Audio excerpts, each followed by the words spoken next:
Hello, everyone. This is Steve. Again, you know me as Conceptia in Discord, and today we have with us you. Spencer,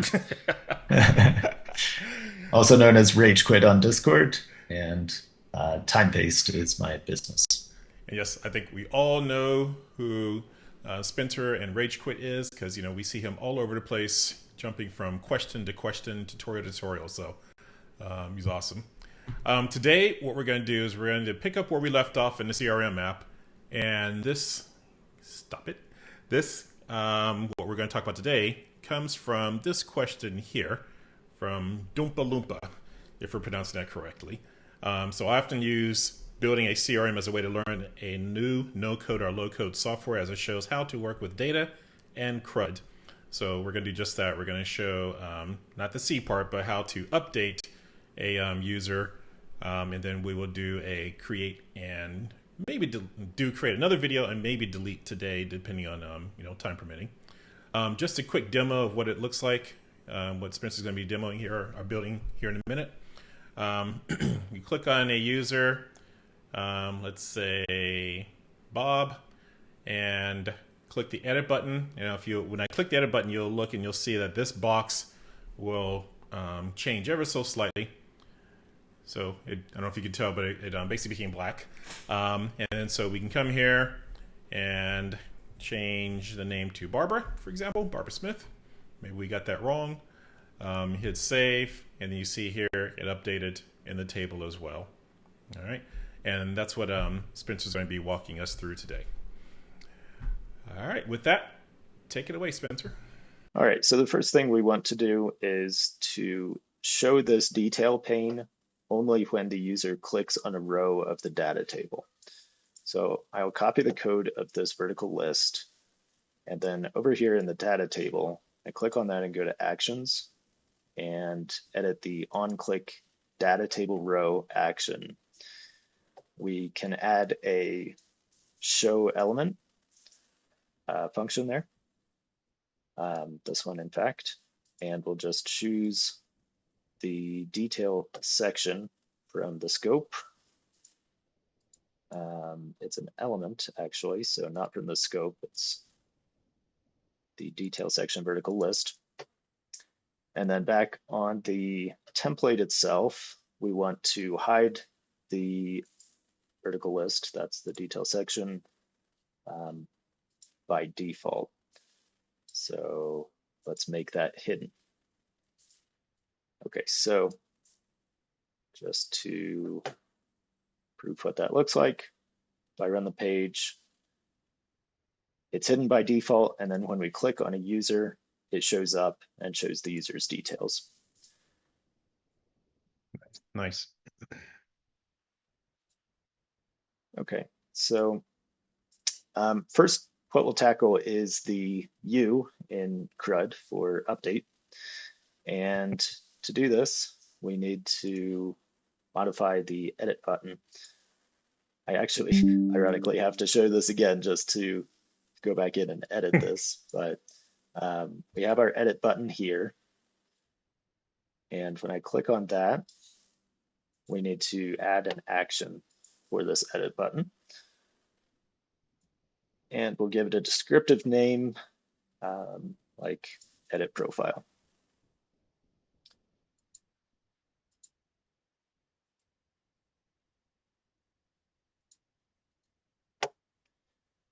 Now, the actions that we need this to take are really only to enable the input fields and the Save Changes button. We're not passing any data about the user through at this point, so we don't need to worry about parameters. We just need to show those certain elements. Okay. Actually, This is the action for actually updating the data that a user, for actually capturing the updates that a user makes. Is that correct? This allows the user to start making edits. So right now, by default, Okay. the input fields are disabled. So we just need those to be enabled and this button to be available. And Okay. then we'll build out that functionality of actually saving the data to the data table or to the database as well. We Okay. need enable. Let's do enable button first.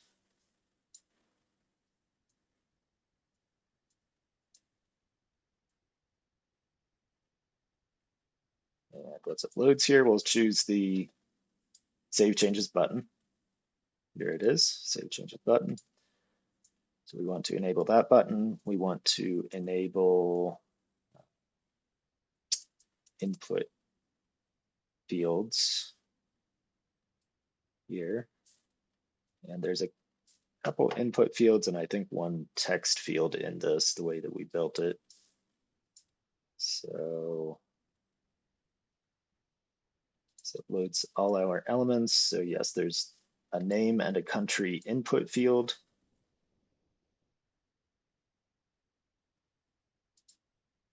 Recording in progress. Country. Let me see if that's saved. Doesn't look like it's saved here. Name. Wait for the loading indicator. And this should be country. Okay. Normally, I would also recommend changing the names of these actions as well, so that you know exactly what they are just by looking at the whole thing. Right. I'm not going to take the time to do that right now, just in the interest of time. Okay. I believe there's a text field as well, so let's add that.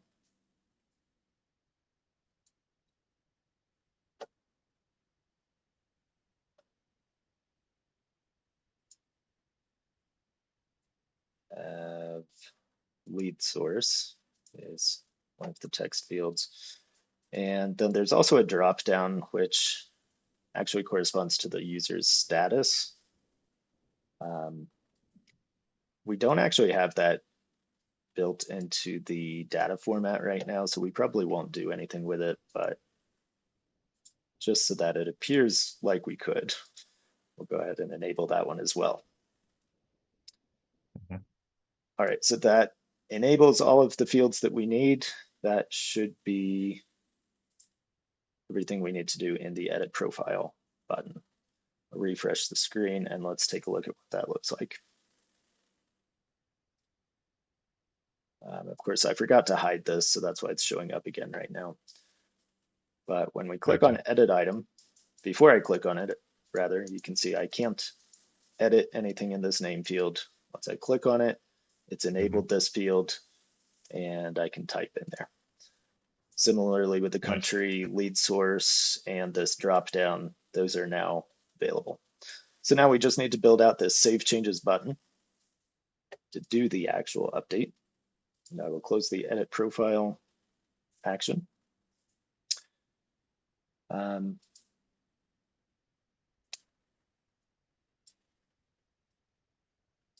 see, once this loads here, we will click on the Save Changes button and go to Actions and add a new action for this button.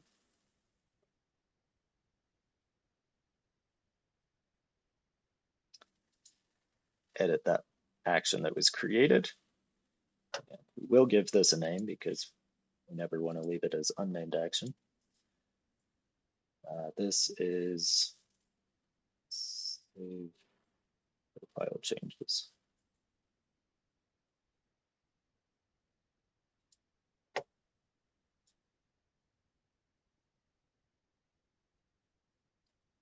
Okay. So when the user clicks on the Save Changes button, we need this action to get the text from the input fields that they've modified. So if I type in get input, we need get value of the input field rather. And we'll use a couple of those. We will use, let's see, what was our other one? Lead source is the other object in our data. Let's just bring up a user to look at this format again. Just as a reminder, here's the information that we're storing on a user. Country. It's country, right? That was another one, right? Yes. Let me reopen that because it didn't format automatically. Sometimes it does this.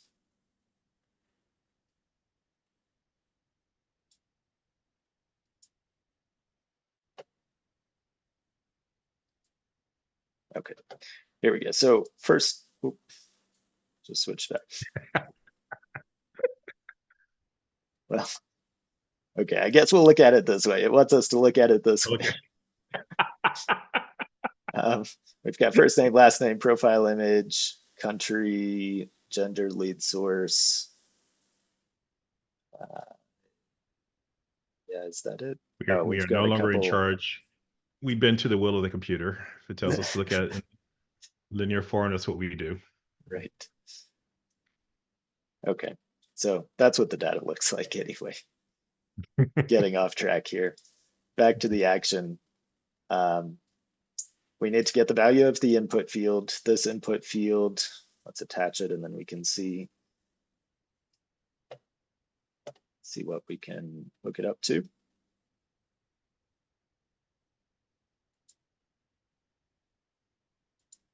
Choose name. And then also this one will be country.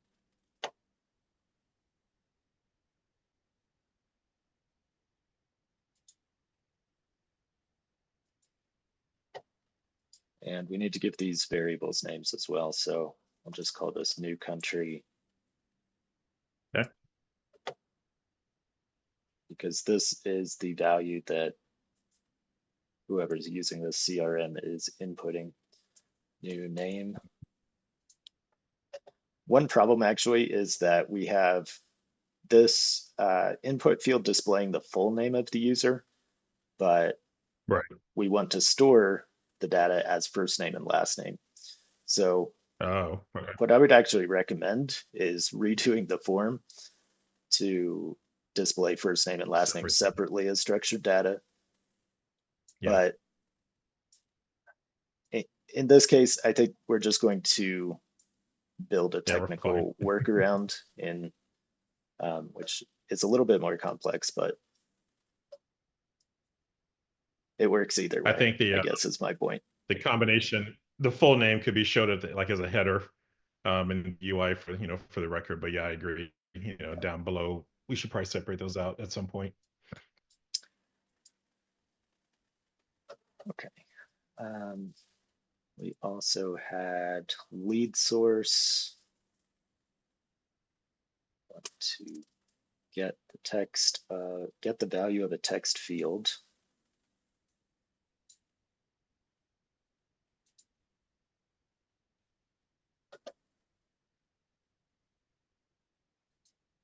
The element is the detail field lead source. Call this new lead source. Okay.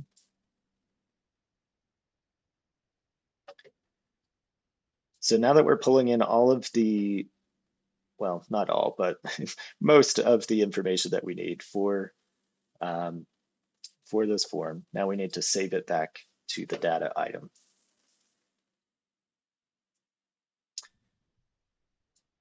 Okay. So there's a few functions that we need to do this, and maybe Tristan or somebody watching knows a better way to do this and will inform me of that, but I'm going to show you the way that I know, which I hope Tristan involves, knows. yeah,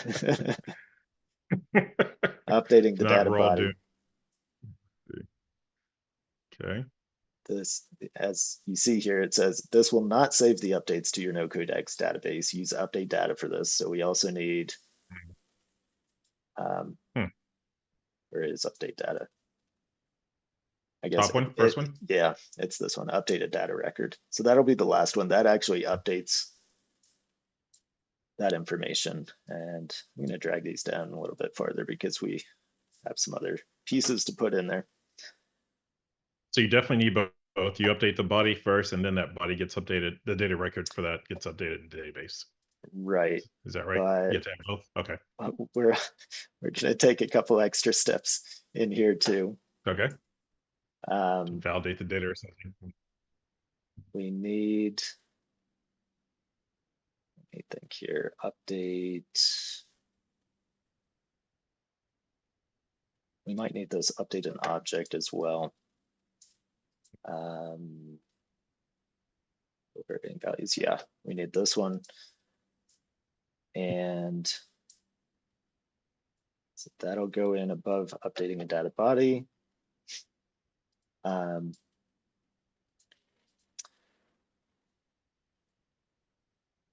I think we need to create an object as well.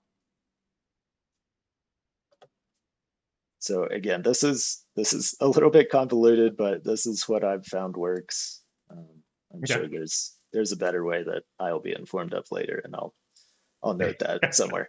And then we'll come back and refactor the app, right? Yeah. All right. So now in this button, we do need the information about the selected user passed in. So here we do need to add this parameter. And I think it was in the last video we did, we've updated the selected row object. That's a template parameter. So we'll add this parameter to be usable in this button action as well. And I'll click save. So now we have the selected row object. You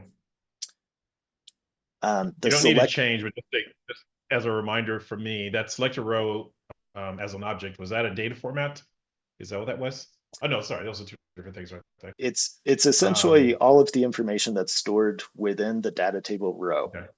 So it's not a data object, it's just what's being fed into that data table. Okay. It's based on the data object.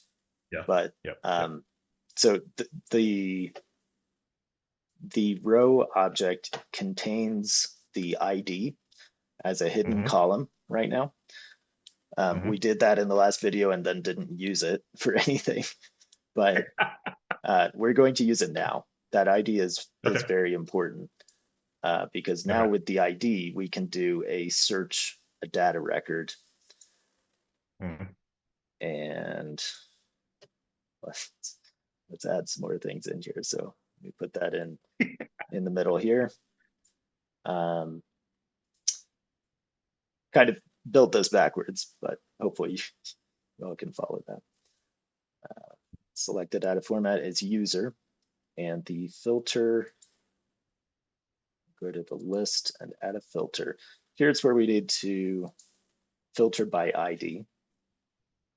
Okay. So the attribute will be ID. The operator will be equal.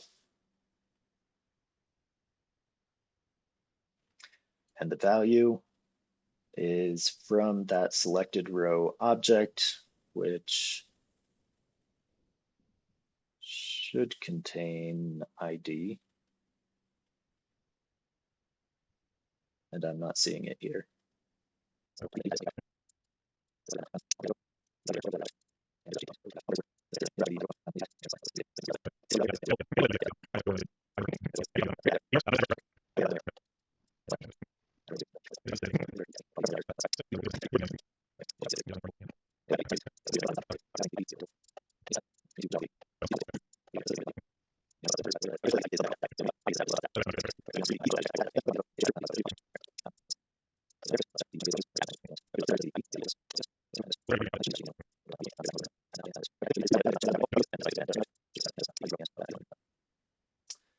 Get a value from an object will allow me to do this without a data format defined. So I can just use a key. And the key is ID. The object is the selected row. And the result will be selected user ID.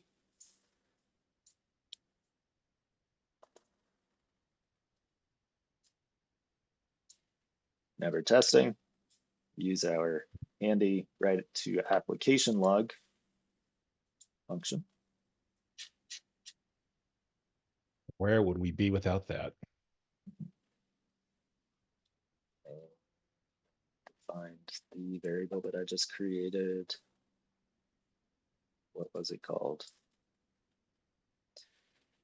Oh, it did not save the name.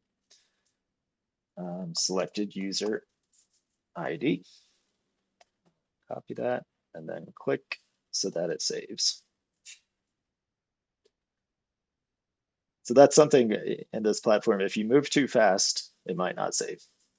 Something to be aware of. And so here's our variable. You always have to be aware of that loading indicator at the bottom right, because that indicates when it saves. Yep. It's easy to miss.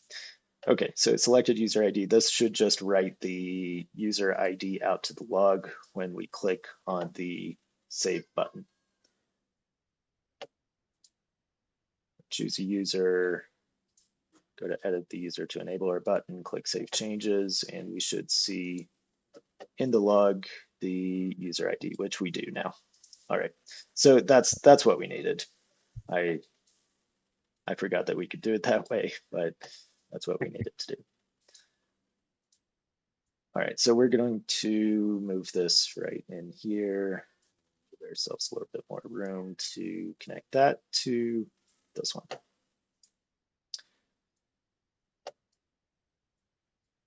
All right, now that we have the ID, we can use that in our search function. So choose a user data format, select from scope our user ID, and this will be, let's call it found user. Okay.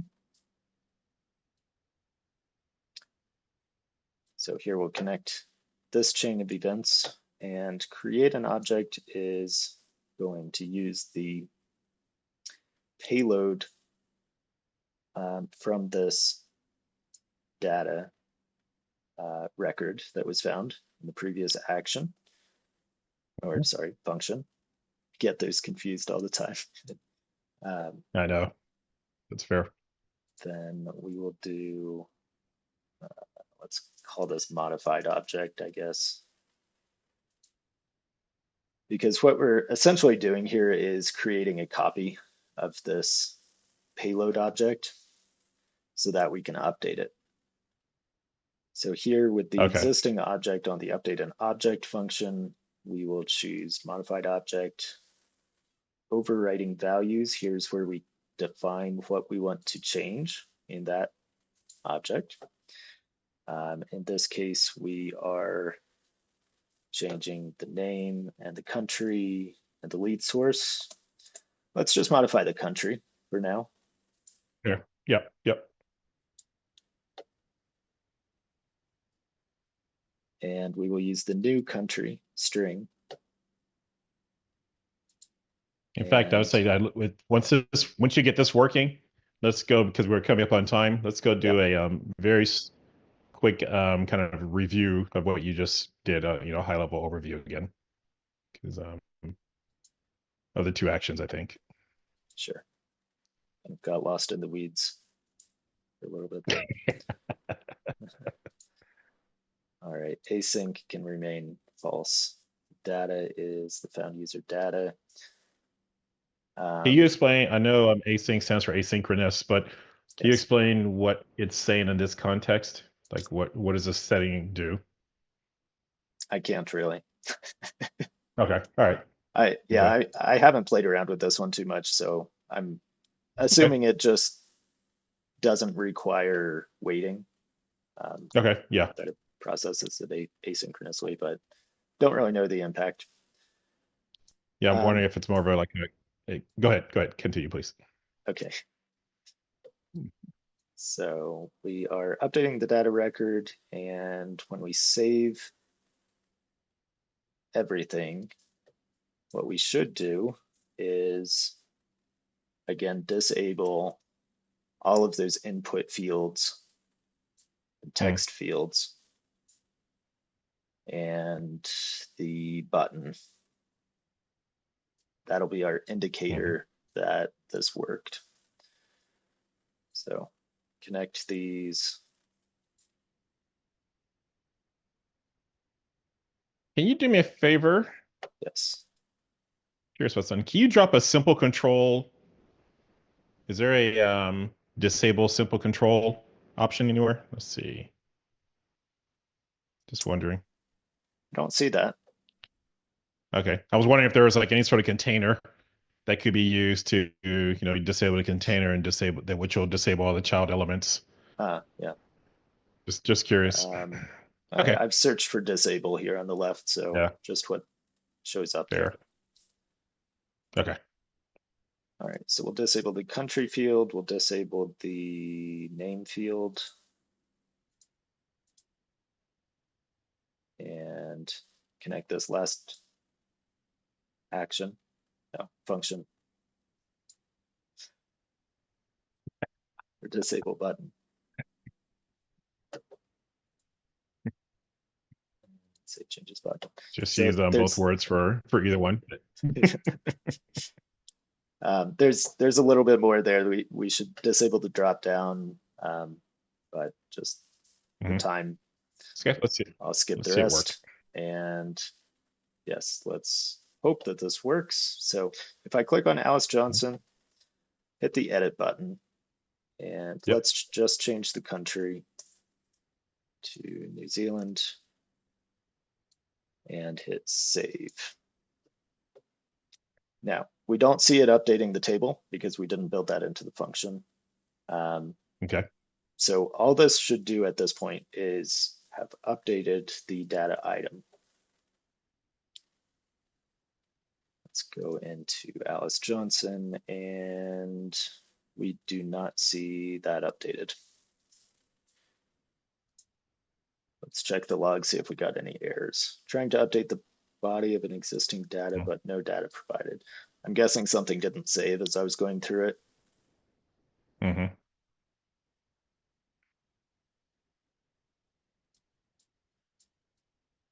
Here's our error. And yeah, it did not save. So, or I didn't set it, maybe. Maybe I didn't set it. Try to be fair here. That's probably more likely the reason. Existing data, found user data, body is our modified object. That's our copy object. Okay, so let me just run through this again quickly. Okay. We should see it. Oh,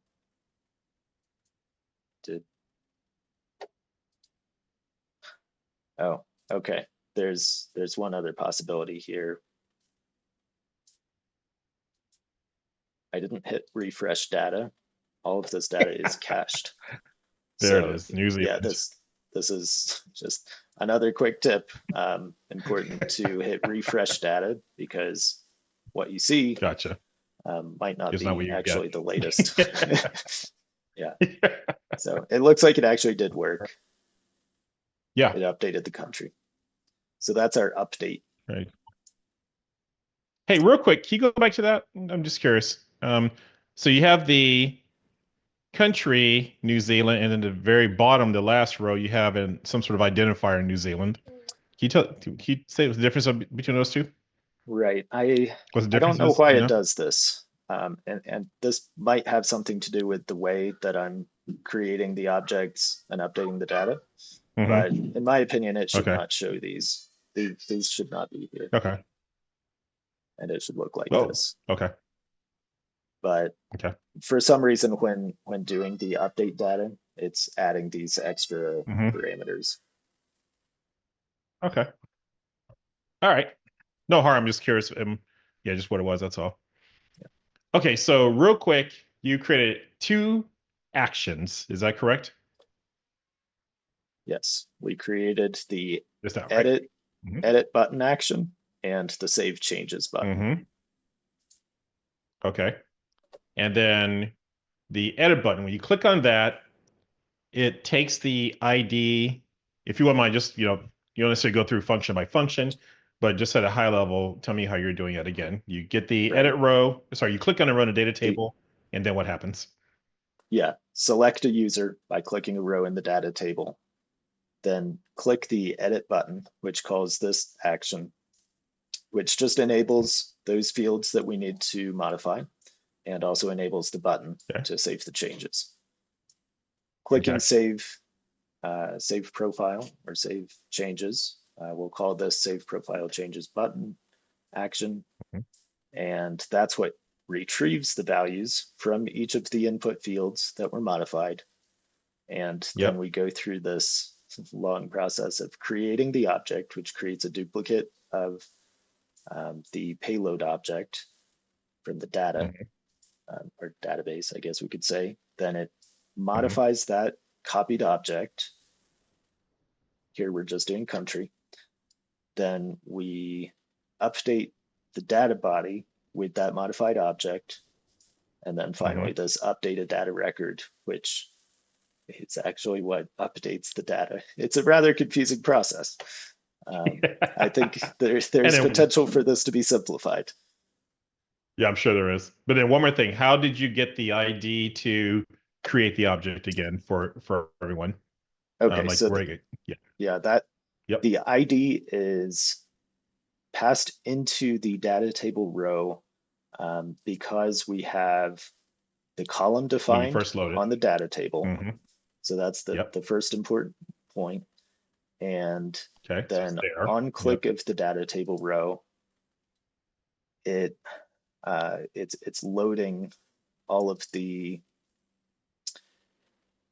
those properties. So the row object, row data object contains all of these properties that we're using, including the ID. Okay.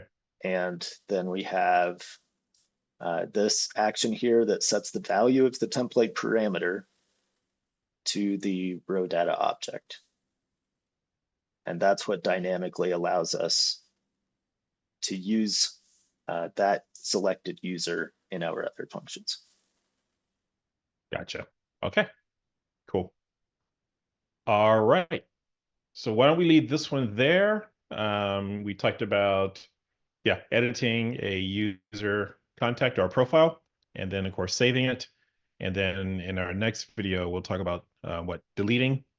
I think we said at least deleting. Maybe we could. How about creating first? Okay, well, sure. Yeah, maybe we should start with create and then go about deleting. Okay. So we're like, what is with these guys? Why are they deleting before we've created? Just doing everything backwards. CRUD. Yeah, it's not druck, it's CRUD. Right.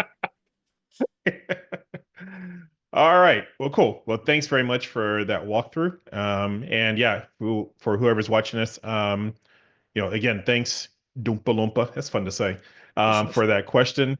And if anyone else has recommendations or anything else they'd like to see, or recommendations for what we should record next, as always, please drop that in the Discord channel.